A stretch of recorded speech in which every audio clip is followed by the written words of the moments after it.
Es el caso que está conmocionando a la industria del K-pop. Moon Tail, un artista de K-pop de 31 años que tuvo una gran popularidad en su momento, reconoció haber cometido un crimen atroz.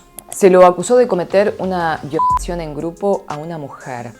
Algunas fuentes decían que es de nacionalidad china y que estaba bajo el efecto del alcohol. La fiscalía pidió 7 años de prisión en la primera instancia del juicio. Junto a Tail hay otras 2 personas involucradas. La figura penal es violación agravada en grupo, que es cuando hay participación de múltiples personas o hay uso de armas o elementos peligrosos. Contempla la ley penas de 7 años hasta cadena perpetua. Durante la primera audiencia, los 3 acusados reconocieron estos cargos. Cuando el tribunal preguntó directamente a Tail si admitía los hechos, este respondió brevemente: reconozco todos los cargos. Tras aceptar como válidas las pruebas presentadas, el tribunal dio por finalizada la etapa de alegatos y concluyó el proceso probatorio. La fiscalía solicitó 7 años de prisión para Tail, además de obligación de completar un programa de tratamiento para agresores sexuales,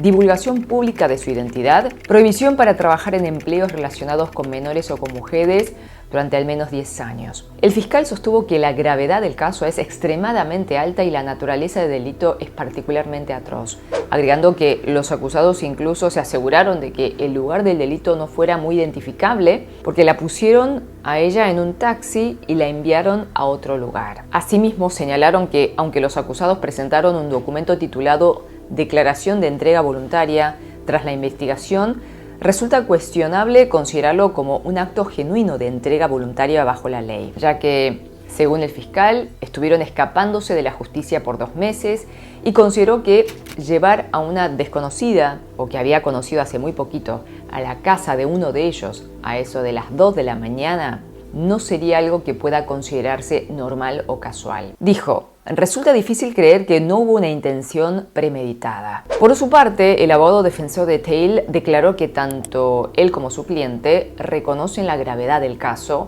y expresó un pedido de disculpas profundas y sinceras a la víctima.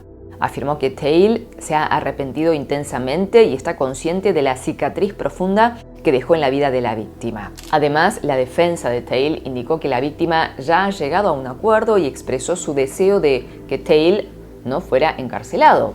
Los acusados simplemente querían seguir bebiendo y no tenían premeditación, o sea, intención de cometer un delito, sostuvo así el abogado, implorando al tribunal que muestre la mayor indulgencia posible dentro de los márgenes legales. En su última declaración ante la corte, Tail dijo: lamento profundamente haber causado tanto daño a la víctima. También me siento muy apenado por haber decepcionado a todos quienes confiaban en mí.